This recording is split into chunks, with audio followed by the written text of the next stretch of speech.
As men, we use our conversation to communicate clearly. Our communication gives clarity and gives us our space.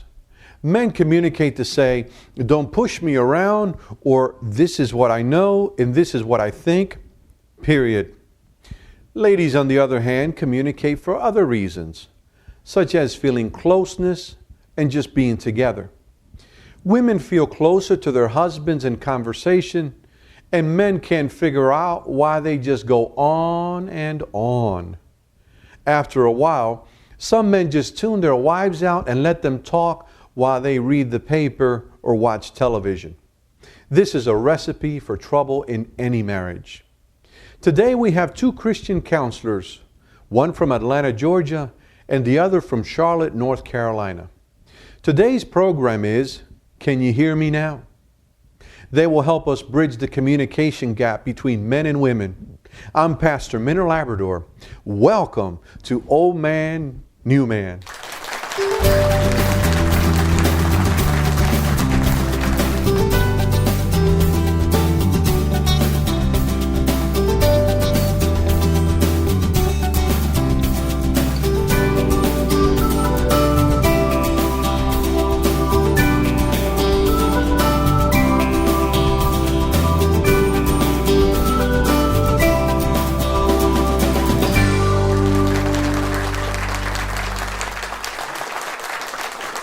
Welcome to Old Man, New Man. Here are our guests, Lisa Paden from Charlotte, North Carolina, and Omar Miranda from Atlanta, Georgia.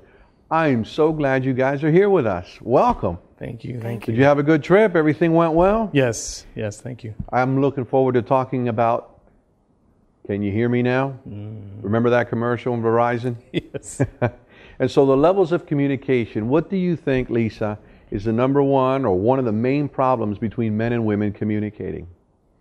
They use language differently.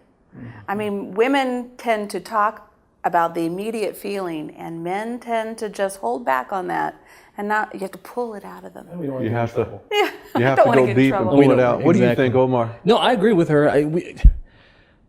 It's like they have a hard time breaking that it's like there's a crust, you know what I mean, of just, and it takes them a lot longer to really get to what they need to feel. They hit emotion before they actually hit information, you know what I mean? Well, just in defense of men, even as boys and children, you see the differences. Little girls will be talking and expressing themselves at an early age, and the little boys are playing with their cars and making car sounds. Did you do that when you were young, Omar? And I still do that. Yeah, and I'm sure your boys, do you see that difference, Lisa? Oh yeah, my daughter talked way sooner than my boys did. And so it's just a natural brain development of the male-female difference. Right. And so we're going to talk about 7 differences that you've brought out and sharing together. And so the first one, which is a difficulty in communication, is stonewalling. And we men are notorious for stonewalling. That's what we do best. Yeah. Stonewalling can kill a marriage so quickly. And it's when we shut down. We can't get our words out, and our wives want to hear what we're feeling, but it's not always easy to get the words out. So, sometimes, Minner, it actually shows up in a man overly agreeing with a spouse. As like, oh yeah, whatever you said. Yeah, whatever you said. I see that all the time when I'm speaking to couples. And in the counseling process, the wife will turn to me and go, see? You see what he did? And the guy's like, well, what did I do? I agreed with her. And she's like, yeah, but that's not what you were thinking. And he was like, I don't know what I'm thinking. That's not what she's after. Right, exactly. And so he could go to one extreme. He can either go in a cave fully, Right. or he can just get totally become a yes man kind of way. Right. And how does that make the woman feel? Makes them feel awful. And I know one of the things that my husband does for me is that a lot of times men want to fix things. It's like when women bring up a topic, they just want to be heard sometimes. And my husband will go, okay, do you want me to just listen and give you support, or do you want me to help you fix it? You're touching on a point that creates a lot of conflict in marriages, because what your husband does is what we men need to remember to do, which is ask our wife, do you want me to listen? Are you just talking? Or do you truly want me to fix it? Because fix it is what we do best. Well, it's easier. It's not an emotion. It's just a go thing where we get that going. Yeah. Another difficulty that we talked about is making assumptions. Now, sometimes the yes or the no, what happens when you make assumptions in a marriage relationship? Yeah. Well, you're getting in trouble. We're not mind readers. No. And I think that's one of the main things that I tell my couples is don't try to read each other's mind, or don't think that you can, because sometimes women think they know what's going on and say, well, if he loved me, he would know that I need this.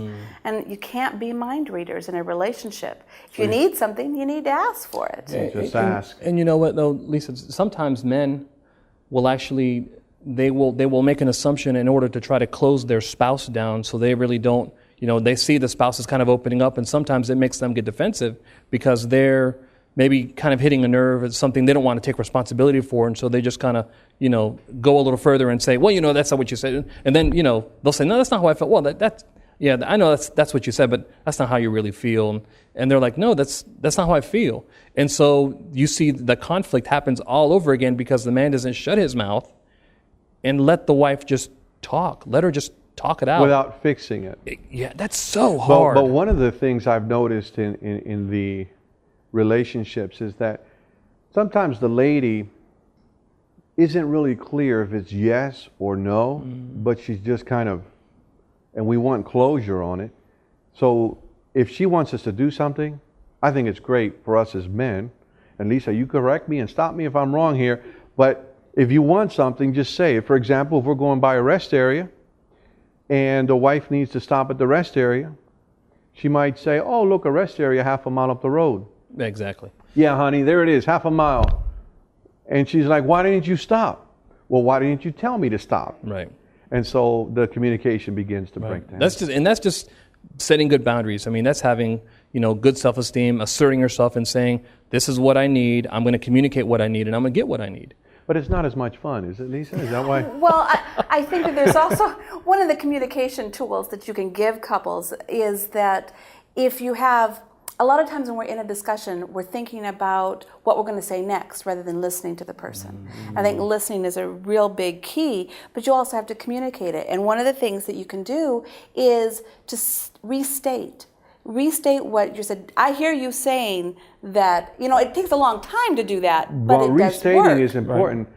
What's the fine line between restating and nagging? That's a good question. That's a really good question. Because the Bible says in Proverbs that a nagging wife is like a dripping faucet. And so men tune her out. So what can a man do so that she not need to nag, or that she just... Well, I think a wife will nag, like you said, because she's not feeling heard. If that man makes sure that he restates for information and restates for feeling, which are the two things kind of conveyed in our communication, if he gets that right, then she'll stop and she'll go. And I've seen that in counseling. The wife will actually go like this. She'll go, oh. Now he hasn't solved the problem, but he's heard what she has to say. He may not even agree with it, but he's heard what she has to say. If he would just stop and acknowledge her, exactly, and like you said, Lisa, earlier, listen to her, and give it back to her, then say, this is what you said, then the nagging may stop. Yeah. Well, and then the woman can say, yeah, that's exactly what I said. Or she can say, no, what I said was, and then you start again until the restating is actually correct. Yeah. Okay. And then there's the rebuttal. I mean, that's where communication happens. And that's a skill, and that's a skill that can be learned, like riding a bike or anything else. And you're going to kind of trip over it the first couple times, but it really becomes natural afterwards. Keep going. Yeah. The number 3 difficulty are distractions. Mm-hmm. Distractions, where you just can't seem to come together. The kids, the cell phones, computers, the work. So distracted. Have you found that to be a problem in your counseling with folks?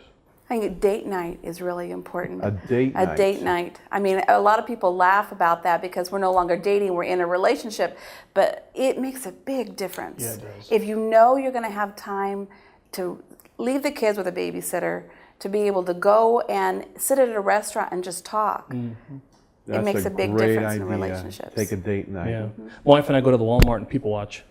Say that again, Omar. We go to the Walmart and people watch. We just people watch. We sit at, they have those little benches. We just sit and I hold her hand, and it's great to be able to walk up and down the aisles. I'm a great big kid. We walk up and down the aisles and I go, "Ooh, look at this," and we don't have to constantly say, "No, put that down," because we have a 7-year-old and a 3-year-old. Well, sometimes she says that to me, when I have the Oreos. So a date night, and Omar, the big spender, goes to Walmart and watches people go by. That's a great point. The number 4 difficulty is preoccupation. We're preoccupied. We sometimes when we come home as men and sit down on the lazy boy, we might either bring the work with us or just totally disconnect even from our family needs and involvement. Do you find that to be a challenge also? I think that a lot of times in our technology, things go with you. The iPhone. You've got your computer right at your fingertips, your telephones, even, texting stuff. My husband gets messages all the time. When we go out, I say, turn that thing off, because you are distracted. Yes. You can't focus, and that makes the other person feel unimportant. Well, Lisa, one of the things that I'm really thankful for that my wife, Evelyn, has done is, for example, our bedroom. She doesn't put a TV in it. Refuse to put a phone in it, so that when we're home and it's time to rest and be together, right, there is no distraction, no cell phones allowed past the bedroom door, right, that's and smart. no television, no nothing. Of course, it's a wonderful place to go. The mind gets used to it. As soon as we go in, it's immediately rest and the joys of marriage. And you know what, though, I agree with you, Minter, because in this day and age, we think that watching TV together is spending time together, but it's not. You're sitting in a room and you're being silent and you're staring at a box. Spending time together is communication. You're sometimes my wife and I read. We're trying to read a book called Einstein. I think it's really thick, and that's when we end up falling asleep. But we fall asleep together and we spend time and we read to one another and we talk about what we're reading, and that's true communication. And that takes work because you got to switch your brain on and not switch it off. Okay. And then now the 5th one is disinterest. Disinterest. Tell us about that one, Lisa. Well, it's really hard with women and men depending on their careers. My husband's technology. I mean, I know how to work a computer. I don't need to know how it runs. Just make sure it doesn't crash on me. But there are things about it that you can ask to find out, how did your day go, and really mean it. Okay. So you have to purposefully, this is for the new man, purposefully really look at your wife, mean it, and get into her world and take interest in it. It's hard when she's been home with the kids all day, or, it's like she hasn't talked to an adult for how many hours. Right. And it's a big difference to come in and say, well, how was your day? Yeah. But to really be interested. And so we have to make an effort for that. Right. Yeah, you have to ask some open-ended questions as opposed to yes/no questions. You got to ask, tell me 3 things about your day that you like. Those are things that the Bible says that we should live with our wives in an understanding manner. We should study them. I mean, when we were dating, study them. When my wife and I were dating, I studied her. Man, I mean, you know what I mean? I walked behind her with and I was like, well, she likes this and she likes that. And so it's so easy to, when you get married, to just, kind of, stuff it in, put it up on the wall. Yeah. And so it's important also for the ladies to also ask us those 3 questions. How did your day go? Even if he may be a sound engineer, as I know your husband is, Lisa, and we may not know what he's doing, but it means a lot to just sit. And that date night that you referred to is something to keep in mind. Number 6 is timing. Timing. That's so important. I'll tell you can say I love you at just the right time, or say I love you at the most inappropriate times. It's ineffective. So timing is number 6. And number 7, I want to talk about this one for just a minute, are threats or ultimatums. What do you think about that one? I see a lot of that in marriages. To me, they're emotionally abusive. Now, a lot of the husbands will, they won't shout and they won't scream, but they'll threaten. You know what? One more time and I'm at this door. And when we were first married, I did that once or twice. And my wife, thank goodness, set a boundary and put her foot down and said, you're not going to talk to me that way. And if you want to leave, I'll still be here, but you're not gonna threaten me that way. So that's one thing that kills the communication process. It really does, very quickly. Well, it makes everybody feel Alternators. insecure in the relationship. If you're not secure in your relationship, you're not going to be vulnerable. Right. And if that trust, if that security is not there, it's like my husband and I agree that divorce is not an option for us. We need to work through whatever is going on. Right. And that has never been an issue, so that we're both secure in our relationship, that we can break down those barriers and really be who we are. Right. Absolutely. And you mentioned the word divorce. Folks nowadays use that word so casually. And I just want to encourage and counsel the men that are watching us, and also their wives that love them, to stay away from the word divorce. Don't ever use it in your marriage. That's not where you want to go. Right. Because as you said, Lisa, it just breaks down the confidence and the trust factor with all of them. Now, Minner, I do want to say this. Sometimes separation is warranted. If there's any kind of mental, emotional, physical, or any other kind of abuse that's happening, sometimes a separation is really important. Physical separation, getting some physical space between some folks can really get some mental clarity and some emotional clarity and some issues, but always with the intention to come back together. Where the covenant exactly is trusted. Yeah. So let's talk about the 7 ways to improve. You ready? We're looking forward to this, Pat. All right. Number 1, praise first. Praise first. We use it at work, but should we use it in marriage? Yeah. But that goes totally opposite against, when you're angry, when you're stressed out, when you're frustrated, you don't want to praise. You want to, jab. You want to, and, if you've been living with somebody for long enough, the one zinger that's going to win the argument, Red flags. Yeah. Slam it. Yeah. Slam it. Yeah. Okay. So praise first. It makes a huge difference to people being heard, because if you're constantly at someone, they're going to build the barriers and cut down the communication. You might as well be talking to a brick wall, because as soon as they hear the criticism, they've put up their walls and they don't hear you. Whereas if you talk with them and praise them for what they've done correctly or for what you're proud of, then they're more receptive. Yeah. All right, so that praise first, which brings us to the second way to improve communication, the golden rule, which is what you were alluding to. So how would I like to be treated? We often forget that part. Mm-hmm. It's all about the other person's problem. But if I could treat them the way that I like to be treated. Right. There's not one person who's the parent and one person who's the child in the relationship. Ooh, it is not good to make... and that happens on both sides. Right. On both sides, right. Absolutely, yeah. Right. Certainly don't want to feel like your wife is your mom or your husband. Ooh, yeah.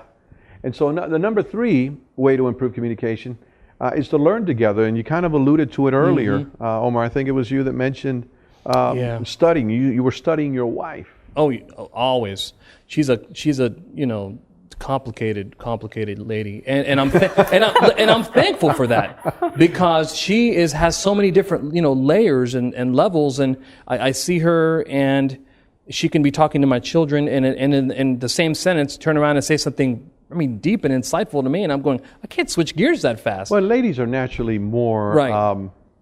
I don't want, you use the word complicated. They're just more multifaceted. Yeah. But Lisa, from the lady to the men, are we complicated generally? Do you find that the ladies overanalyze their husbands often?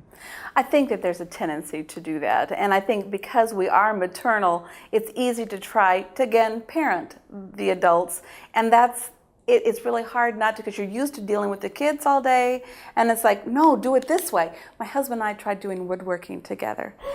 And that was really an interesting situation. So we had to finally set our boundaries, like, you do this part and I'll do this part. We can work together, but we both bring our individual talents to one place. And that worked okay. Wow. That's great, though, that you do that. It helps your relationship. I know that in my marriage, sometimes I would be in the line of fire as my wife was dealing with our boys. And she would speak with them at a certain tone, and I was next in line, and so guess what I got? You would catch it, yeah. Yeah, absolutely. So we worked that out early in our marriage, where she would look at me and smile and change her tone, and that was really helpful for us. Well, I think sometimes having cues. Knowing what those triggers might be, to have cues to say, okay, that's enough. We're not going to talk about this anymore, especially in front of the kids. Which brings us to the fourth point, Lisa, that you're moving into, which is to praise daily. Praise daily. So, if we can do that, then you talked about the walls of defense and Right. the brick wall. It just, pick it apart because... Not just praising when there's a problem, but almost preventive medicine. Just giving some, and everybody likes to be affirmed. I mean, my son, who's 3, who can't even speak well, will bring me a picture and go, Dada, Dada. I mean, he wants me, and I go, whoa, and he loves it. He giggles and he, just claps and jumps up and down. Everybody wants that. Everybody wants they want to be affirmed. Exactly. That's how God made us to be. And so, regarding the men, I just want to talk to the new man, and that is, make an effort to praise your wife. I know that as men, we sometimes think it and say, wow, that's my woman, that's my wife, she's beautiful today. But let's be honest, we often don't say what we're thinking. Hey, if she's beautiful, say it. Tell her.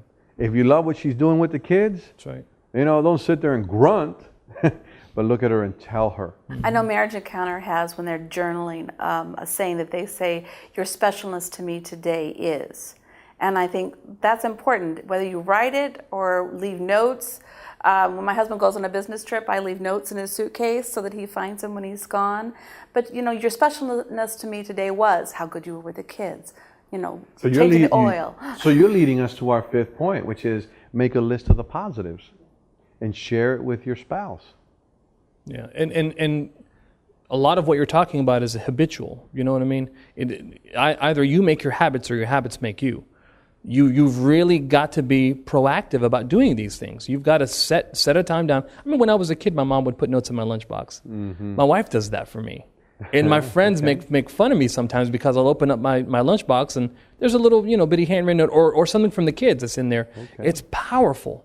I mean, something like, I love you, thank you for doing the hard thing. Those are phrases that she uses all the time. And she may use the same phrase. She may recycle that phrase, but let me tell you, that's like a shot in the arm to me. And so you put it in Scott's suitcase when he travels.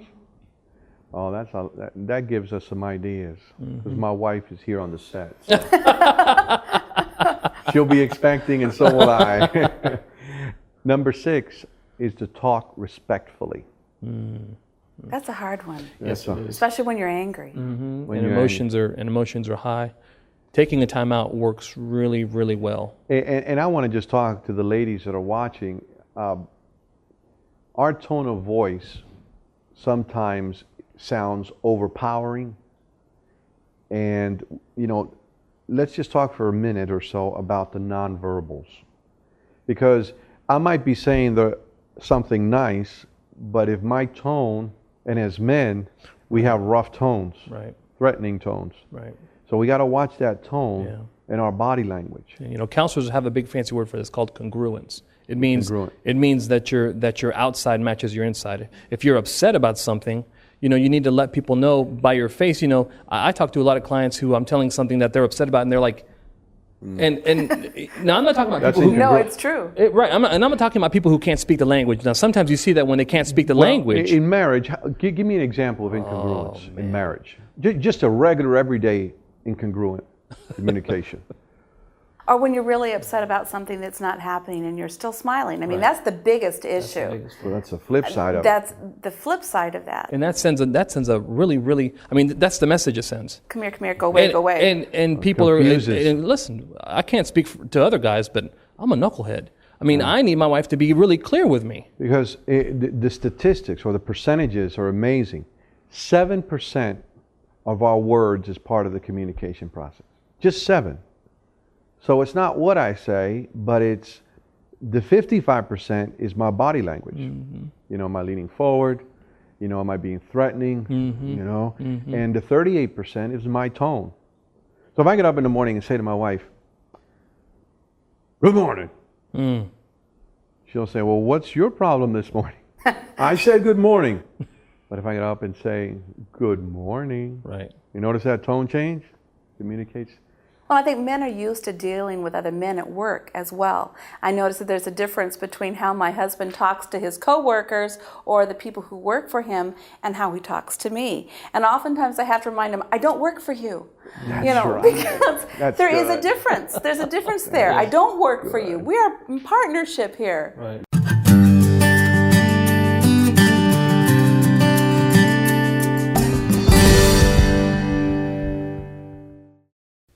The purpose of Old Man, New Man is to share information that quickens this renewal. We need your support and help for this ministry to continue growing, thus reaching more men.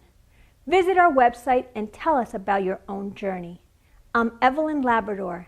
Thank you for joining us on this local station, and remember to visit us at oldmannewman.com.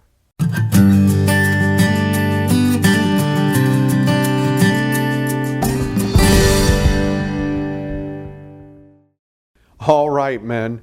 When it comes to communicating with the ladies, it's done different than with the guys at work or on the ball field.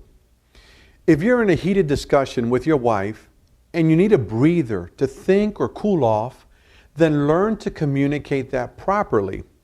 But don't stay in the mental cave too long. Stay focused on your relationship and steer clear of threats or ultimatums. Let's review some principles that will help us communicate more effectively. Remember that these go both ways. The first point is that of praise. Praise your spouse by telling her what you absolutely love about him or her. Do this daily and remember that a little maintenance goes a long way. Number 2, follow the golden rule taught by Jesus in Matthew 7:12. This rule teaches us to do for others what we would have them do for us. If you want to be treated a certain way, then treat her the same way. If you need some respect in the house, then give some respect in the house. Number 3, learn together. Study your spouse and make your marriage job one. This includes learning new things together where neither one is the authority on the issue. And finally, remember what's called nonverbals. Don't forget that nonverbals make it so that words are only 7% of our communication. Our body language accounts for 55%, followed by our tone of voice, which accounts for 38% of our communication. When these steps are followed, you're ready to propose a solution to any problem you may face. Philippians 2:4 gives us the best counsel. It reads, each of you should look out not only for his own interests, but also to the interest of others.